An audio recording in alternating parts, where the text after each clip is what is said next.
아멘. 우리가 지금 계속해서 고린도전서를 함께 살펴보고 있습니다. 여러분, 고린도전서 전체의 주제가 뭐죠? 교회여 복음으로 새롭게 되라라는 겁니다. 복음만이 우리를 변화시킬 수 있습니다. 복음만이 우리를 새롭게 할 수 있다라는 이야기죠. 자, 고린도 교회 안에 있었던 문제 중에 한 가지가 뭡니까? 그들이 서로 당을 짓고 시기하고 다퉜습니다.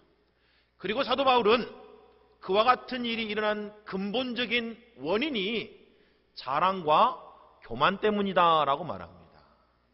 여러분, 자랑과 교만이 있는 곳에는 사람이 함께 할 수가 없습니다. 세상에 화평이 없고 서로 간에 분화가 끊이지 않는 것도 사실 이것 때문에 그런 거죠.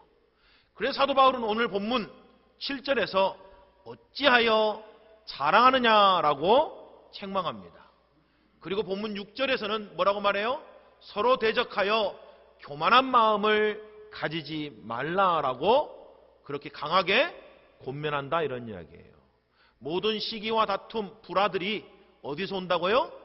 자랑하고 싶은 마음과 교만한 마음 때서 이루어진다라는 이야기죠. 그런데 사도 바울이 오늘 본문에서 사용하고 있는 이 교만이라는 단어가 굉장히 특이한 단어입니다. 보통은 헬라어 휴브리스라는 단어가 교만을 의미하는데, 여기서는 그 단어를 쓰는 게 아니고 푸시우라고 하는 조금 독특한 단어를 사용했습니다. 근데 이 푸시오라고 하는 이 교만이라는 단어가 성경 전체에서 6번 쓰였습니다. 6번밖에 안 쓰였다는 이야기예요. 근데 그 중에 5번이 고린도 전서에서 쓰였습니다. 그래서 수많은 성경학자들이 이렇게 결론을 냅니다. 어쩌면 고린도 전서의 주제 중에 한 가지는 이 푸시오, 교만이다라는 이야기예요. 교만에 대한 이야기가 중요하다는. 그런데 이 푸시오라고 하는 이 교만은 문자적으로 하면 이런 이야기입니다. 적당한 크기를 넘어서 지나치게 부풀어지고 평창된 상태가 교만이라는 거예요. 이런 거죠. 풍선에 바람을 넣는데 힘껏 집어넣습니다. 그래서 평창할 대로 막 평창해서 터지기 직전의 상태, 그것을 가리켜서 푸시우, 교만이다라고 말한다. 그런데 문제는 뭡니까? 한껏 부풀어 올랐는데 실상 그 안은 어떻게 돼 있어요? 텅 비어 있잖아요. 모르세요? 여러분, 풍선 다 아시죠? 네, 그렇게 고개라도 살짝 끄덕여 주셔야 제가 안심하고 말씀을 전할 수 있습니다. 풍선이 이렇게 부풀어졌는데 겉으로는 정말 한껏 부풀어져 있잖아요. 근데 안에는 텅 비어 있다는 게 문제입니다. 그리고 사실은 이 텅 빈 뭔가를 끊임없이 채우려고 하는 것, 그게 사람의 모습이다, 이런 이야기예요. 이게 보편적인 인간들의 모습입니다. 한껏 부풀어 올라 있는데 겉으로는, 속으로는 한없이 허무한 거예요. 한없이 공허한 겁니다. 그래서 이걸 뭔가로 채우고 싶어하는 삶, 그게 보통의 인간들의 삶의 모습이다라는 이야기죠. 여러분, 이 땅에 살았던 사람들 중에 가장 지혜롭고 가장 부유했고 가장 강력한 왕 중에 한 사람이었던 사람이 솔로몬 왕이었습니다.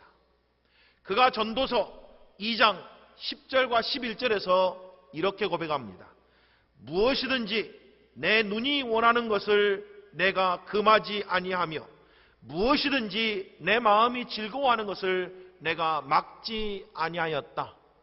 그럴 수 있는 능력과 재물이 자기에게는 있었다라는 이야기예요. 그래서 하고 싶은 걸 다 해봤다라는 이야기입니다. 그걸 다 해보고 난 뒤에 그가 이렇게 결론을 냅니다.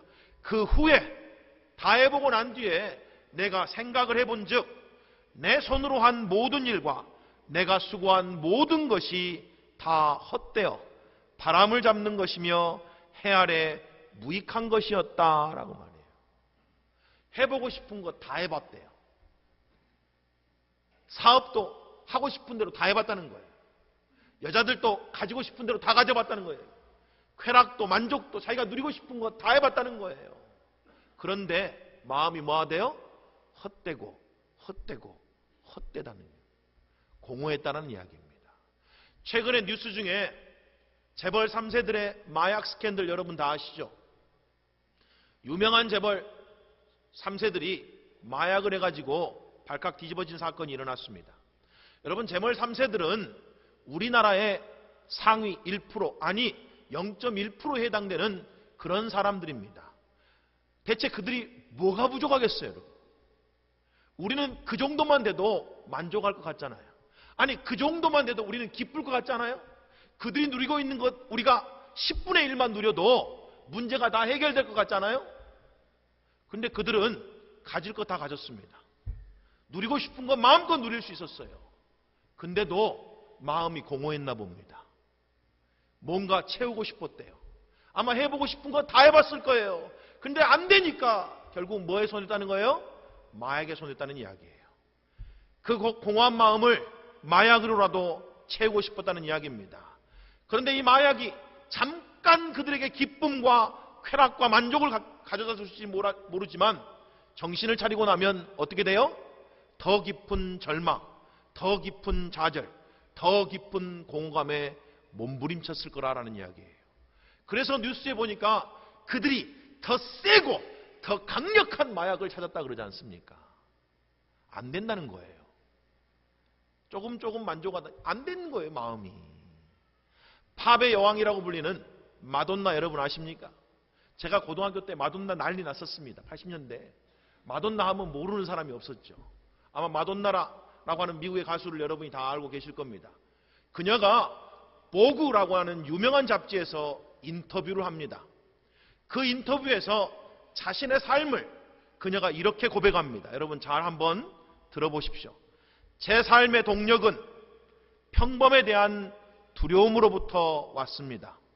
이 두려움이 항상 저를 몰아가기 때문이죠.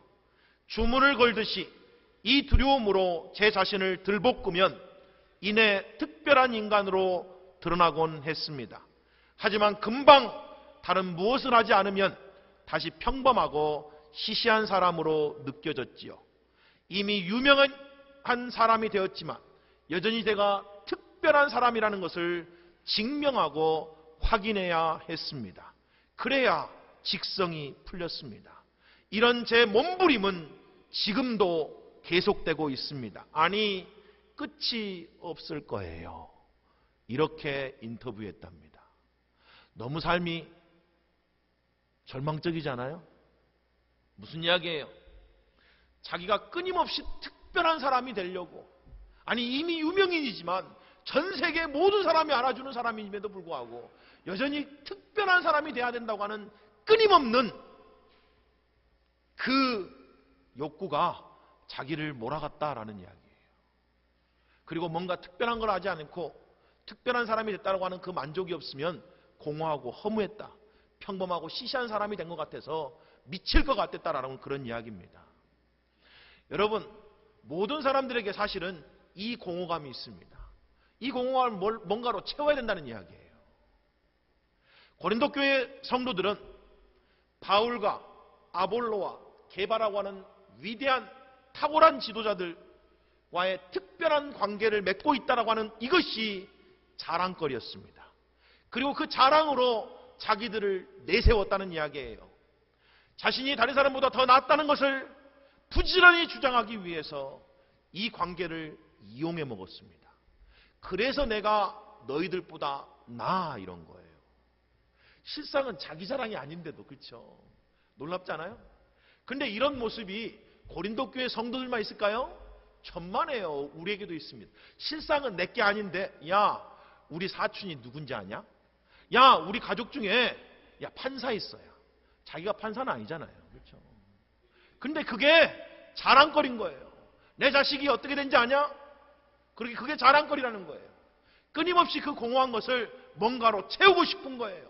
그래서 그걸 자랑하고 싶은 거죠. 그게 우리 인간의 근본적인 상태다라는 그런 이야기입니다. 그런데 문제는 뭡니까? 이 공허한 마음이 마치 깊은 심연과 같습니다. 그래서 아무리 뭔가를 집어넣어도 문제는 뭐예요? 안 채워진다는 게 문제예요. 여러분, 돈을 많이 보면 채워질 것 같죠. 근데 돈을 벌어본 사람들은 벌어도 안 채워진대요. 건강도 마찬가지일 거예요. 성공도 마찬가지입니다. 출세도 마찬가지죠. 뭔가의 관계를 통해서 이걸 채워보려고 하지만 안 채워집니다. 배우자나 자녀가 나를 안 채워줘요. 취미나 스포츠 쾌락도 이것이 안 채워집니다. 끊임없이 뭔가를 추구해보지만 채워지지 않는 마음의 상태다, 이런 이야기예요. 이거를 에레미야 2장 13절은 이렇게 말씀합니다. 내 백성이 두 가지 악을 행하였나니 곧 그들이 생수에 근원되는 나를 버린 것과 스스로 웅덩이를 판 것인데, 스스로 웅덩이를 팠다는 말은 스스로 이 공허함을 채워보려고 했다는 이야기예요. 스스로 했다는 이야기예요. 그런데 문제는 뭐예요? 그것은 그 물을 가두지 못한 터진 웅덩이들이니라. 웅덩이가 터져 있으니까 채워집니까, 여러분? 아무리 물을 부어도 채워지지 않는 거예요. 그게 사람들의 상태입니다. 모든 사람들의 마음의 상태라는 이야기예요. 이 공허한 마음은 세상 어떤 것으로서도 채울 수가 없습니다. 아니, 온 우주로도 채울 수가 없다고요. 세상 모든 걸 가져도 채워지지 않는다라는 이야기예요. 오직 세상보다 더 크신 하나님만이 채울 수가 있다, 이런 이야기예요.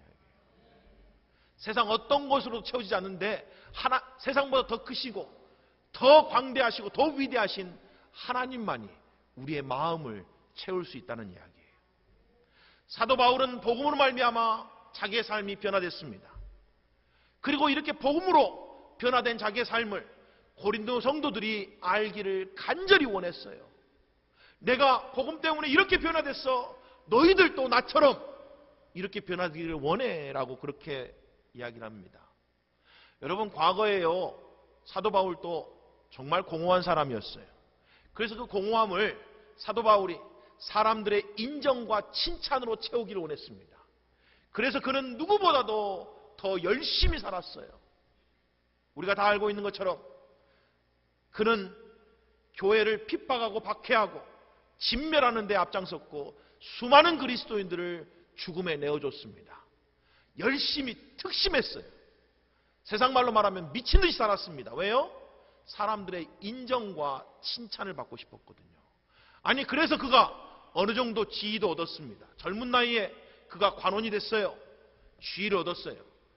유명한 석학 밑에서 공부를 해서 탁월한 학자도 됐습니다. 그런데 끊임없이 마음이 뭐예요? 공허한 거예요.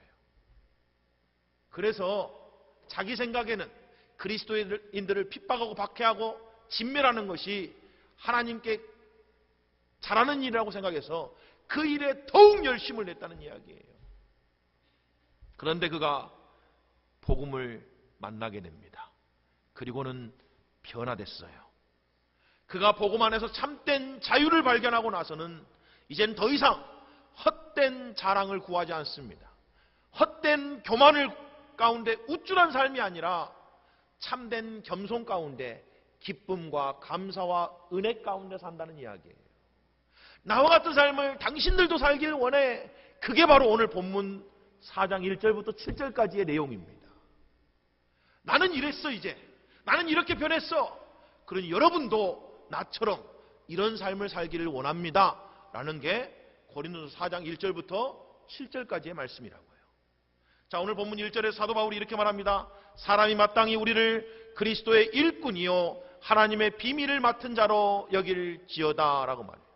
자신을 가리키려고 뭐라고 말합니까? 나는 하나님의 일꾼이다. 일꾼이라는 것은 종이죠. 나는 하나님의 종입니다. 그리스도의 종입니다. 종이라고 말하는 것을 부끄러워하지 않는다는 이야기예요. 게다가 누구의 종이에요? 그리스도의 종이에요. 이 말은 이런 이야기입니다. 자기의 모든 삶은 이젠 전적으로 주인 되신 그리스도께만 책임지는 삶이다라는 이야기예요.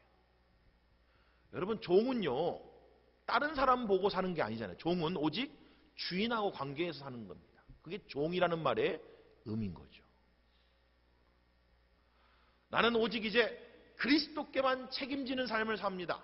그래서 나는 고린도 교회 당신들이나 세상 어떤 사람들이 나를 뭐라고 말하는 것에 이제는 연연하지 않습니다. 이렇게 말해요.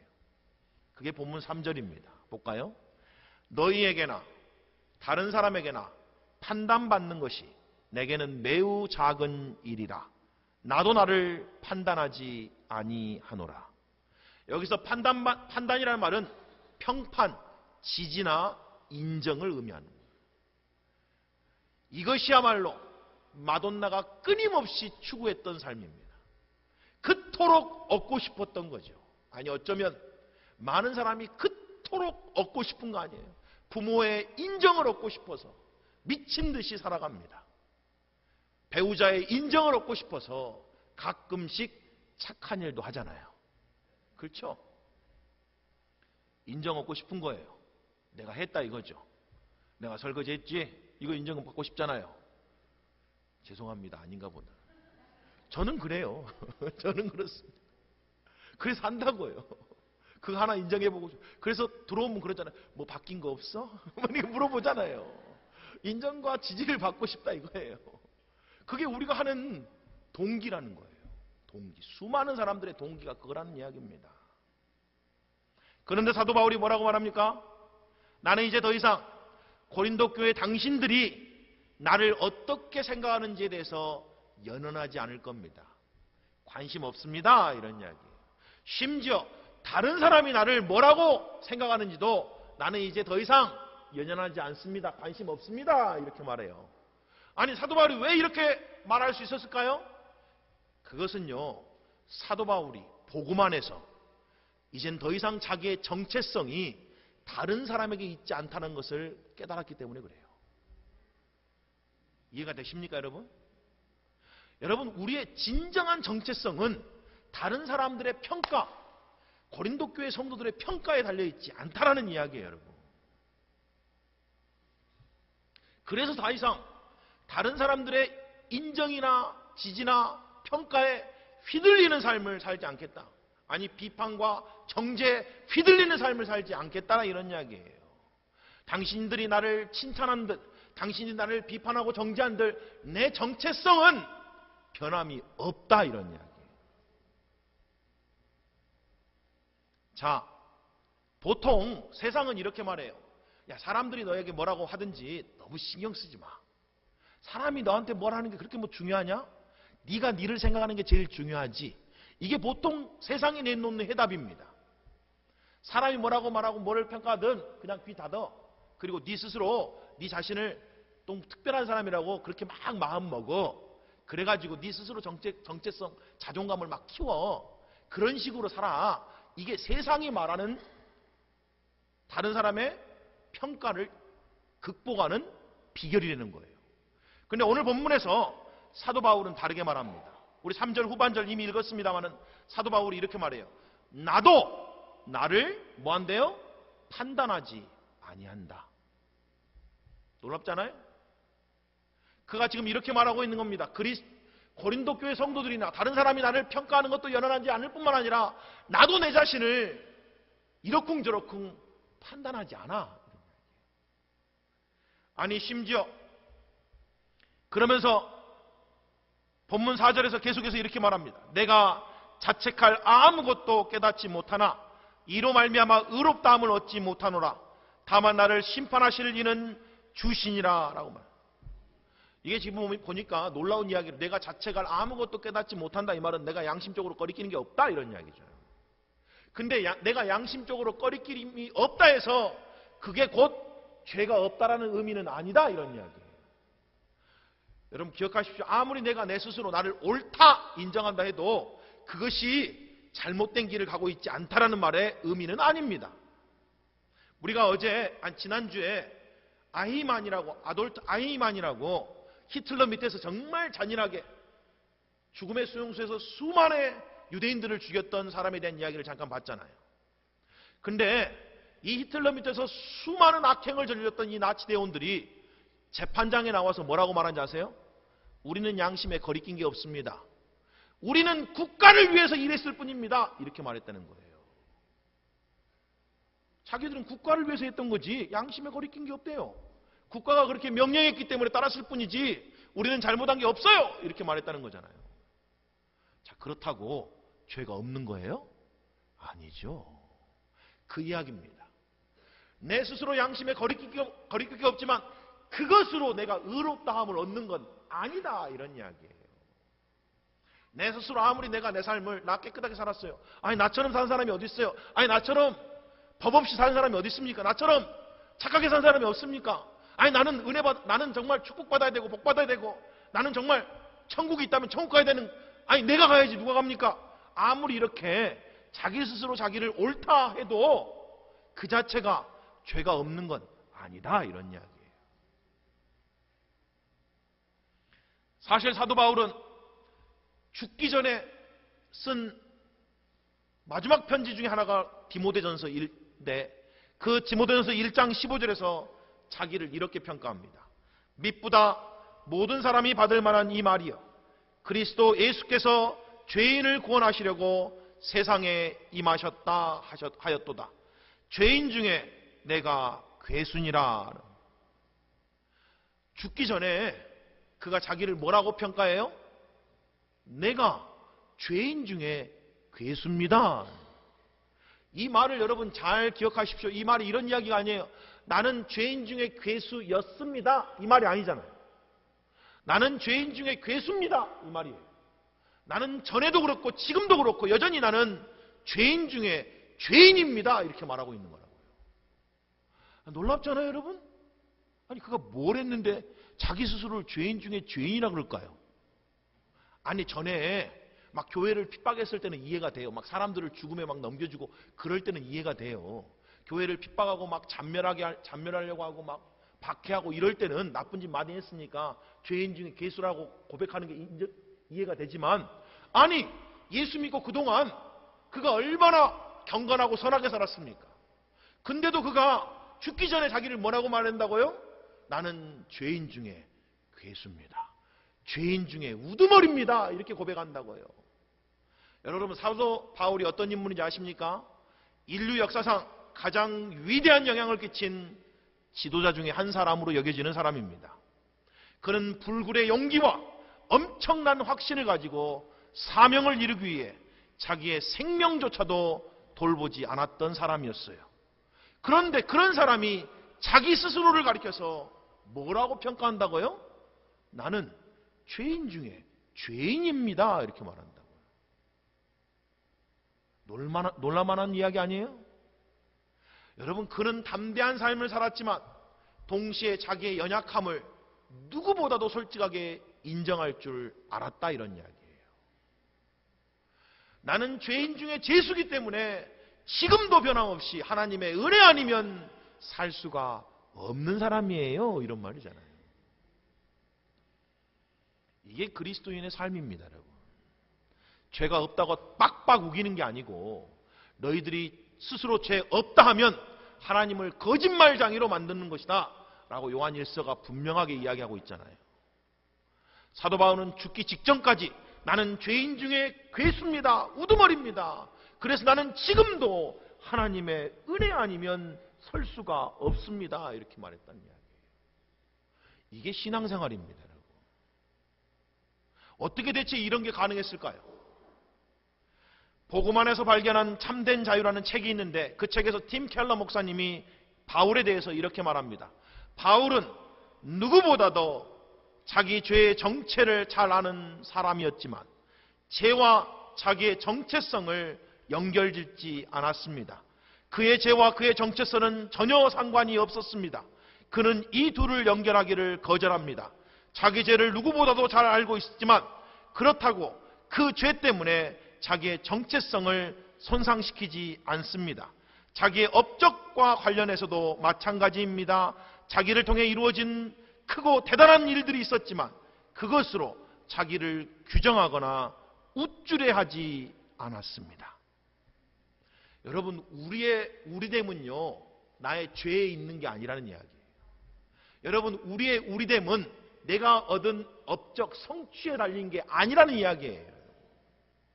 근데 얼마나 많은 세상 사람들이요, 자기가 세상에 갖고 있는 그 지위가 자기인 줄 착각합니다. 근데 아니라는 거예요. 반대로요, 얼마나 많은 사람들이 자기의 그 죄가 자기인 줄 착각하고 산다는 거예요. 근데 그것도 아니라는 이야기예요. 왜 그럴까요 대체? 아니, 사도 바울은 자기의 정체성을 자기의 죄나 자기의 업적에 두지 않았다고 말합니다. 왜요?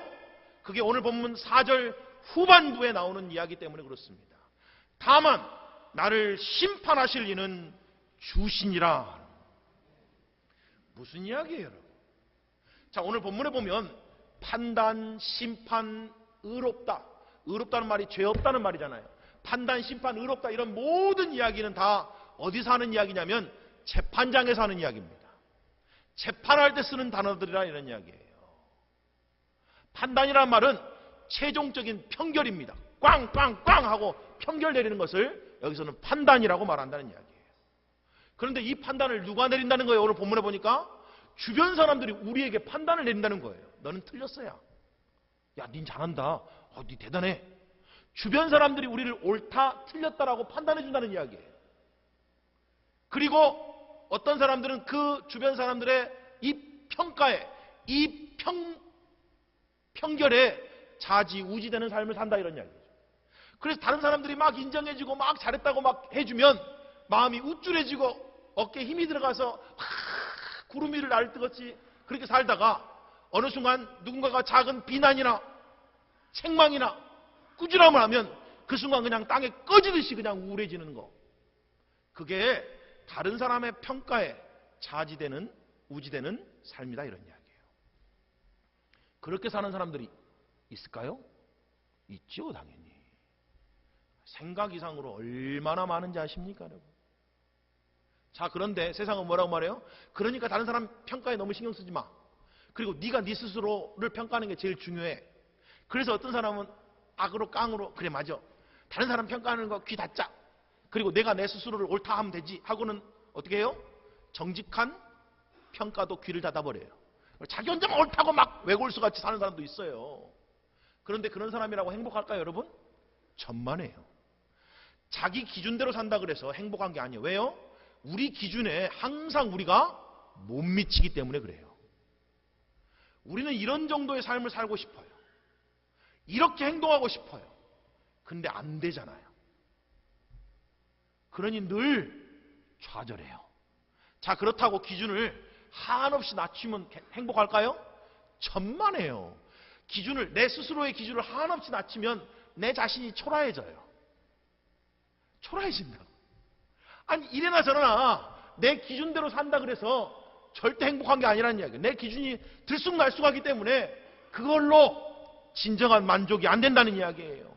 그래서 사도 바울이 말합니다. 나는 사람의 평판에도 연연하지 않고 심지어 내 스스로의 나에 대한 판단에도 나는 신경 쓰지 않는다, 이런 이야기예요. 왜요? 의롭다 하게 하심은 사람에게서 오는 게 아니고 내 스스로 나를 의롭게 할 수 있는 것도 아니고 오직 의롭다 하게 하시는 것은 누구에게서 와요? 주님으로부터 오기 때문이다, 이런 이야기예요. 여러분, 의롭게 되는 것은, 성경적으로 의롭게 되는 것은 여러분의 착한 행실에 있는 게 아니잖아요. 우리의 행위에 있는 게 아닙니다. 그러니까 죄나 업적에 나의 정체성을 묶어놓을 필요가 없다, 이런 이야기예요. 내 실수나 내 잘못에 나의 정체성을 묶어놓을 필요가 없다, 이런 이야기예요. 그것 때문에 내가 하나님 앞에서 의롭다 여김을 받지 않는다, 이런 이야기입니다. 아니, 또 심지어 다른 사람이 나를 잘했다 칭찬해 준다고, 또 못했다고 막 비난한다 그래서 그것에 내 정체성이 붙들려 있으면 안 된다, 이런 이야기예요. 그들이 잘했다 그래서 내가 의롭게 되는 게 아니기 때문에 그렇다는 이야기예요. 그들이 설령 나를 비난한다 그래서 내가 정죄받게 되는 것이 아니기 때문에 그렇다는 이야기예요. 오직 나를 심판하실 분은 누구라고요? 주님이시라고요. 다만 나를 심판하실 이는 주시니라. 자, 그런데 다만 나를 심판하실 일은 주시다, 이 말이 마치 먼 미래에 우리 주님 다시 오시면 나를 그렇게 심판하시겠지, 이렇게 들리는 표현이잖아요. 근데 원래 더 정확한 표현은 이런 겁니다. 쉬운 성경은 이렇게 번역했어요. 나를 판단하시는 분은 주님이십니다. 이게요, 미래형이 아니고 현재형입니다. 주님이 지금도 나를 판단하십니다. 주님만이 나에게 온전한 평결을 내리시는 분입니다. 그리고 주님은 항상 내게 뭐라고 판결을 내리셔요? 너는 의로워라고 항상 내려주신다, 이런 이야기예요. 성경은요, 복음 안에서 그리스도인들의 심판이 이미 끝났다라고 말해요.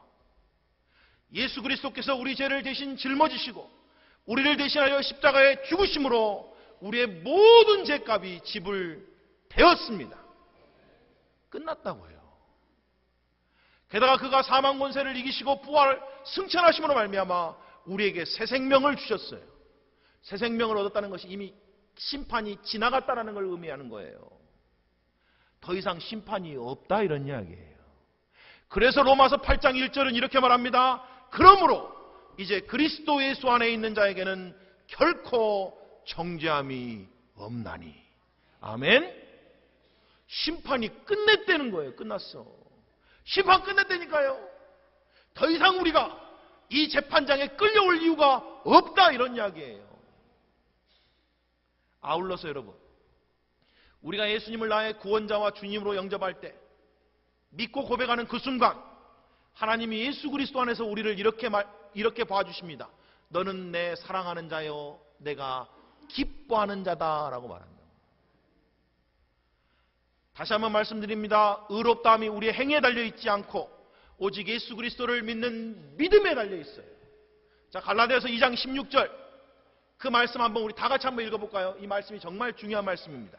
우리 다 같이 한 목소리로 한번 읽어보겠습니다. 시작. 사람이 의롭게 되는 것은 율법의 행위로 말미암음이 아니요 오직 예수 그리스도를 믿음으로 말미암은 줄 알므로 우리도 그리스도 예수를 믿나니 이는 우리가 율법의 행위로서가 아니고 그리스도를 믿음으로써 의롭다함을 얻으려 함이라. 율법의 행위로서는 의롭다함을 얻을 육체가 없느니라. 아멘. 의롭다는 것은 율법의 행위로 있는 게 아니라는 거예요. 우리가 착하게 사는 걸로, 잘 사는 걸로 의롭게 되는 게 아니라는 거예요. 아니, 그렇다고 우리가 못 산다는 이야기는, 못 살아야 된다는 이야기는 아닙니다. 아니, 설령 못 사는 것 자체로도 의롭게 되는 게 아니라는 거예요. 의롭게 되는 것은 율법을 지키느냐 못 지키느냐의 문제가 아니고, 의롭게 되는 것은 하나님 앞에서 뭐예요? 예수 그리스도를 믿느냐 믿지 않느냐의 문제라는 거예요. 예수 그리스도를 믿으면 그 믿음이 우리를 하나님 앞에서 어떻게 만들어요? 의롭다함을 얻게 하신다, 이런 이야기예요. 그래서 그리스도 예수 안에서 이미 심판이 끝났다. 그래서 이미 예수 그리스도 안에서 이 판결이 이미 내려졌다, 이런 이야기예요. 그래서 이 판결이 내려졌기 때문에 다시는 돌이킬 수 없는 거라, 이런 이야기예요. 그리스도인들에게는요, 이미 판결이 내려졌어요. 그리스도 안에서 하나님이 우리에게 뭐라고 판결하셨다고요? 너는 이제 의로워, 너는 이제 죄가 없어, 이렇게 판결 내렸다고요. 그게 복음의 이야기입니다. 그리스도 예수 안에서 하나님이 나를 사랑하시고 나를 받아주셨습니다. 나를 의롭다라고 선포해 주셨다고요. 그래서 이제는 하나님께 의롭게 보이기 위해서 스스로 노력할 필요가 없다. 또한 사람들에게 좋은 평가를 얻기 위해서 정말 예수고 분주하게 살 필요가 없다, 이런 이야기예요. 그렇다고 우리가 아무것도 안 하고 산다는 이야기 아니에요. 우리가 그 안에서 더 열심히 삽니다. 근데 그 이유가 뭐예요? 그 동기가 뭐예요? 사람에게 인정과 칭찬을 받기 위해서요? 하나님 앞에 의롭다함을 얻기 위해서요? 천만에요. 여러분, 하나님 앞에 의롭다함을 얻기 위해서 이 자리에 나와 있으면 이건 종교생활입니다. 복음이 아니에요. 하나님이 그런 삶을 원하지 않습니다. 하나님이 예수 그리스도 안에서 은혜로 우리를 의롭게 하셨기 때문에 그게 너무 감사해서, 그 은혜가 너무 커서 이제는 기쁨으로 예배하고 기도하고 수고한다, 이런 이야기예요. 그게 신앙생활입니다. 다른 사람들의 평가에 휘둘리지도 않고 심지어 내 자신의 평가에도 휘둘리지 않고 우리가 하나님 말씀 앞에서 오직 충성과 신실하게 살아갈 수 있는 근거가 여기 있다, 이런 이야기예요. 그래서 오늘 본문 2절은 이렇게 말하는 거예요. 그리고 맡은 자들에게 구할 것은 충성이니라. 그래서 충성할 수 있다는 거예요. 사람 보지 않고 그래서 충성한다는 거예요. 누가 좀 알아주면 열심히 하고 안 알아주지 않으면 에이 이렇지 않는다는 이야기예요. 항상 충성한다는 말은 신실하다는 이야기잖아요. 변함이 없다는 이야기잖아요. 남편과 아내가 봐줄 때만 잘하는 게 아니고 봐주지 않아도 이젠 잘할 수 있는 거예요. 그게 신실한 거라고요. 왜요? 내 정체성이 누군가의 칭찬이나 인정이 있는 게 아니니까요. 교회 안에서도 마찬가지입니다. 우리가 누가 봐주고 누가 뭐 칭찬해주고 누가 막 딱 띄워주면 더 열심히 하고 더 막 일하고, 그렇지 않으면 아니 나도 안 해 하면서 뒤로 물러나고, 이런 게 아니라는 거예요. 이제는 우리가 그것에 우리의 정체성이 있는 게 아니라는 이야기입니다. 이미 우리는 예수 그리스도 안에서 하나님께 의롭게 된 자고 하나님의 사랑받는 자고 하나님이 기뻐하신 자가 되었기 때문에 이제는 우리가 어떻게 살 수 있어요? 신실하게 충성되게 살아나가는 거예요. 그게 2절의 말씀이에요. 우리가 사람들의 비판에 조마조마한 이유가 뭘까요? 무시당할까봐 노심초사하는 이유가 뭘까요? 거울에 비친 내 모습에 그렇게 신경 쓰는 이유가 뭘까요? 아직 그리스도인이 아니라면 날마다 사람의 평가에 신경 쓰고 노심초사하는 것이 어쩌면 당연한 삶입니다. 그렇게 살 수밖에 없어요. 아까 제가 말씀드렸잖아요. 그리스도인들이 아니면, 아직 예수를 만나지 못했으면 여전히 그 허한 마음, 빈 마음을 뭘로 채워야 된다는 이야기예요. 그러니 사람의 인정과 지지와 사람이 나를 어떻게 평가하는가에 노심초사할 수밖에 없는 삶을 삽니다. 이는 마치 이런 거예요. 날마다 재판장에 끌려가는 거예요. 그리고 사람들이 그를 평가합니다. 넌 틀렸어 그러면 너 괜찮아 그러면 와, 날마다 이런 삶을 산다는 이야기예요. 그게 보통의 삶입니다. 얼마나 불행합니까 여러분. 그런데 이런 삶을 끝내라고, 그래서 그들에게 영원한 자유를 주시기 위해서 하나님이신 예수님이 이 땅에 오셨다는 거예요. 그리고 우리를 대신해서 우리의 모든 죄를 짊어지시고 십자가에서 피 흘려 죽으셨다라고 말합니다. 다시는 너희들 스스로 재판장에 끌려갈 이유가 없어, 이런 이야기예요. 더 이상 정죄함이 없다.